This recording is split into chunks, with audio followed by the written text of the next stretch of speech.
오썸의 붉은 끝동 드라마 2화 첫 장면에서 도성 인근에서 백성들을 사륙하던 흉폭한 호랑이가 등장했었습니다. 2화 초반부 이산이 군의 죽은 사체를 확인하는 장면이 나왔고, 짐승이 한 짓이군이라는 이산의 말에 한성의 호랑이가 들어와 벌써 12명이나 죽였다고 합니다. 틀림없이 그 호랑이 짓이라고 말하는 강태호의 모습이 나왔습니다. 그렇게 한성에 들어와 여러 사람들을 처참히 해치고 있는 호랑이였고, 이산은 그 호랑이를 처치하려 하고 있습니다. 이산이 덕임이라는 서고에서 호랑이를 처치하기 위해 관련 서적과 지도를 찾는 모습이 나왔고, 이와 마지막 부분에서는 호랑이를 처치하기 위해 덕임에게 책을 읽어달라 부탁하는 이산의 모습도 확인할 수 있었습니다. 3화에서 호랑이를 처치하기 위한 이산의 계획을 성공시키기 위해 책을 읽을 것이라 말하는 덕임의 모습이 나왔고, 그의 계획에 덕임의 동료들까지 함께하는 장면이 나왔습니다. 그렇게 이산과 덕임이 어떻게 호랑이를 처치하게 될 것인지 알아보기 위해 관련 글을 찾아보던 중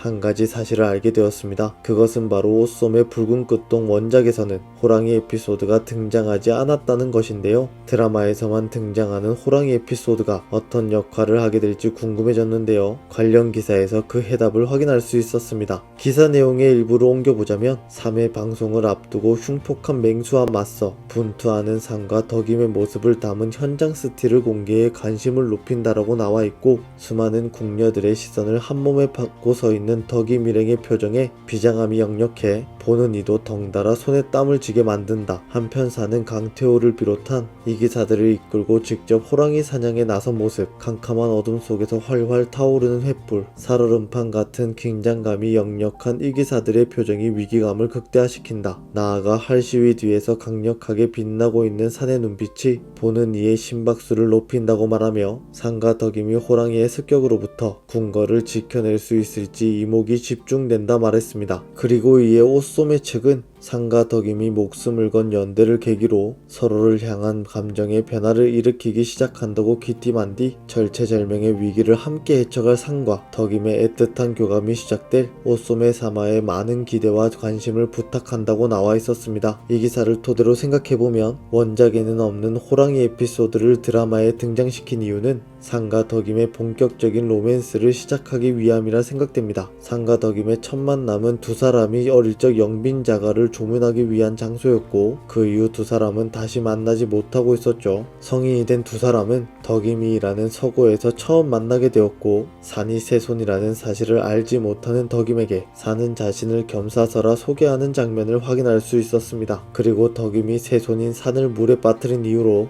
반성문을 쓰게 되었고, 원래부터 반성문으로 사람들에게 이골이 나 있는 산으로 보였지만 덕임의 반성문이 틀렸다고 여러 번 고쳐오라는 산의 행동에서는 평소에 냉정한 산의 모습이 아닌 그녀에게 다른 감정을 느끼고 있다는 걸 확인할 수 있었습니다. 그렇게 덕임에게 평소와는 다른 감정을 가지고 있는 산으로 보였지만 두 사람이 어떻게 서로에게 마음을 가지게 될지는 아직 나오지 않은 상태인데요. 이번 호랑이 에피소드로 인해 두 사람의 사이가 조금 더 가까워지는 것이 아닐까 생각됩니다. 여러분의 생각은 어떠신가요? 제 생각으로는 호랑이 에피소드는 지나가는 에피소드일 뿐 다른 주사건이 있을 것이라 생각됩니다. 그 사건을 해결하기 위해 두 사람이 힘을 합칠 것이라 생각되는데요. 과연 어떤 사건이 벌어지게 될지 궁금해집니다. 오늘 방영될 3화에서 더욱더 재밌어질 오썸의 붉은 끝동 드라마를 기대하며 저는 다음 영상에서 뵙겠습니다. 시청해주셔서 감사합니다.